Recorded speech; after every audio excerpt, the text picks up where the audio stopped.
नारी शक्ति वंदन अधिनियम को लेकर के सोमवार को राजधानी में एनडीए की तरफ से जन आक्रोश रैली का आयोजन किया गया। पूरे प्रदेश से महिलाएं इसमें एकत्र हुई और उन्होंने अपनी बातों को भी रखा। अब जबकि इस रैली का आयोजन हो चुका है, महागठबंधन के जो घटक दल हैं उनकी प्रतिक्रिया आने भी सामने आ गई है।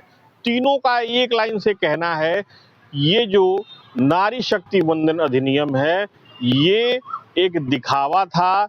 इसके अलावा उनका ये भी कहना है कि ये वोट बैंक की राजनीति थी, इसे डिलिमिटेशन के वक्त क्यों लाया गया।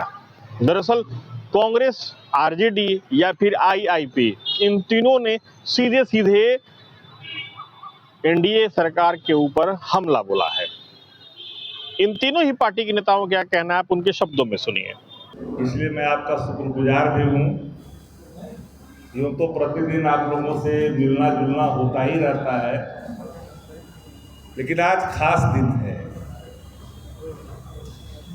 प्रधानमंत्री जी के बयान सामने खुल करके आए 5 राज्यों के संदर्भ में महिलाओं का, और दूसरी तरफ भारतीय जनता पार्टी पूरी एनडीए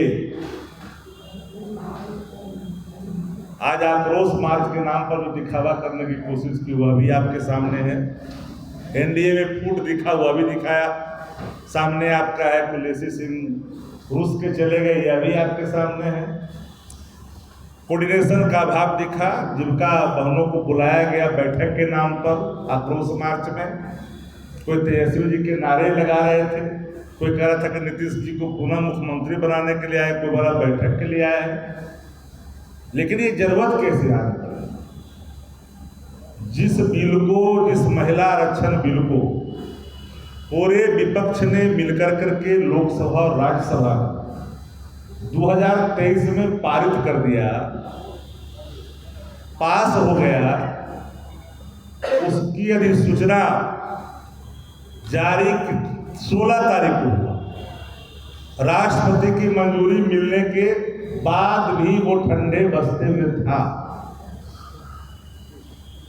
तो महिला के प्रति प्रेम कितना है भारतीय जनता पार्टी का, यह दिखाने के बताने की जरूरत नहीं है। राष्ट्रीय जनता दल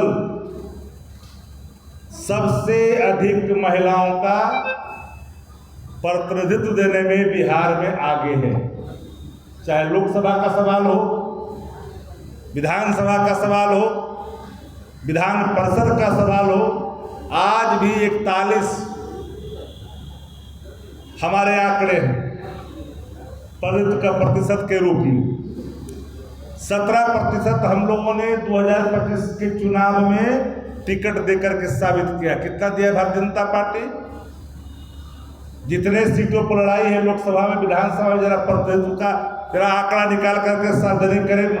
महिलाओं के प्रति प्रेम का, सहभागिता का अपना जारी करें। प्रेस बड़ी चुनौती है भारतीय जनता पार्टी से।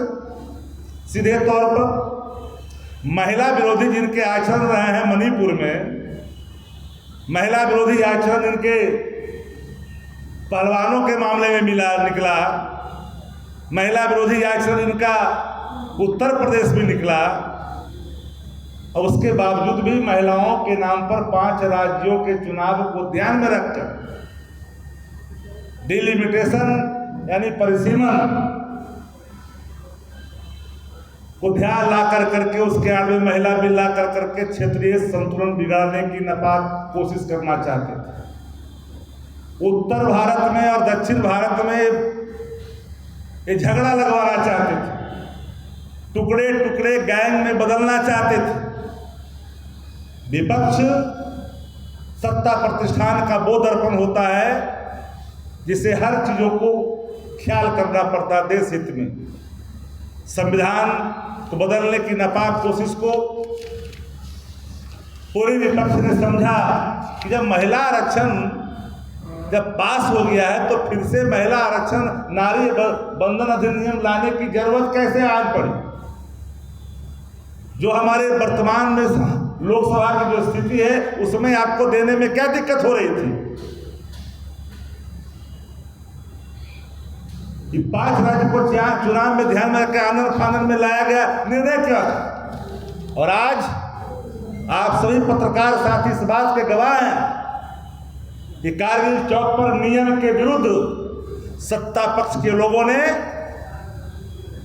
आने जाने वाले लोगों को तकलीफें दी है, दर्द दी है, और वहां पर अपना एहसास कराया है कि बिहार में सत्ता भाजपा की है।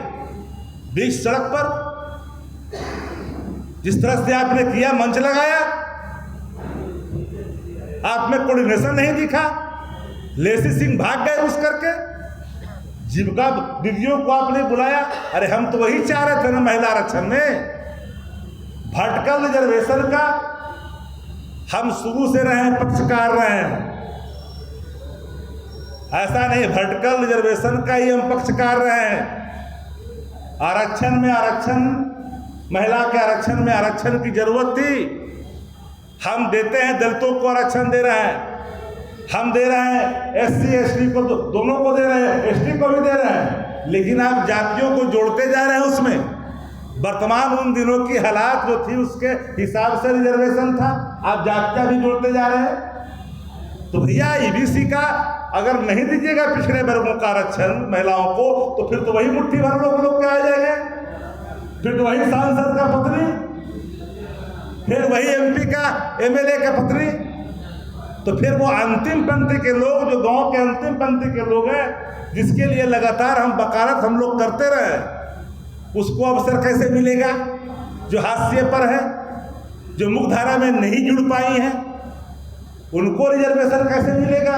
उसका इंतजाम करने के लिए हम लोगों ने वर्टिकल रिजर्वेशन की बात की है शुरू से ही, कि रिजर्वेशन के अंदर रिजर्वेशन होनी चाहिए। क्यों? 1996 में जब सबसे पहली बार महिला आरक्षण विधेयक आया था, तो यही भारतीय जनता पार्टी थी जो सबसे बढ़ चढ़ के विरोध कर रही थी। आज वही भारतीय जनता पार्टी अपने आप को महिलाओं की हितैषी दिखा रही है, जबकि सभी को मालूम है कि नारी वंदन शक्ति अधिनियम के आड़ में ये डीलिमिटेशन का पूरा प्रोसीजर ये लोग संचालित कर रहे हैं। जो इनकी नापाक हरकत है वो महिलाओं को उनका वाजिब हक से दूर रखने का प्रयास है, क्योंकि कहीं से भी 2011 के जनगणना के अनुसार 2026 में डीलिमिटेशन का प्रावधान सरासर गलत है। और साथ ही भारतीय जनता पार्टी को इतनी ही बेचैनी हो रही है, महिलाओं के हक के लिए लड़ाई लड़ने की जल्दबाजी है, तो अपने राष्ट्रीय अध्यक्ष के रूप में इनके पास मौका था,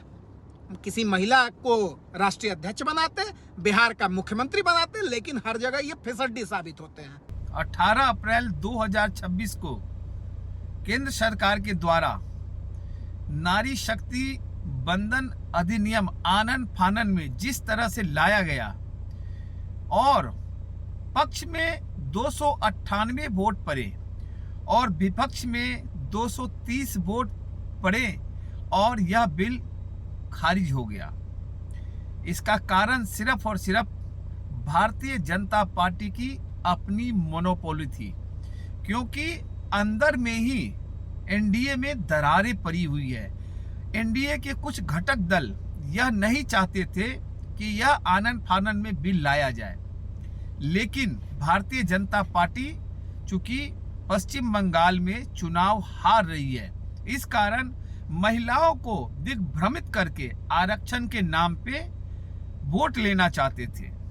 इंडियन इंक्लूसिव पार्टी पूरी तरह से महिला आरक्षण बिल के समर्थन में है, परंतु वर्तमान में जो सांसद की स्थिति है उसमें महिलाओं का 33% आरक्षण का इंडियन इंक्लूसिव पार्टी पुरजोर समर्थन करती है और केंद्र सरकार को पूरी तरह से समर्थन देगी। लेकिन भारतीय जनता पार्टी की जो सरकारें हैं वह सिर्फ मुद्दे से भटकाना बहुत अच्छी तरह से जानती है।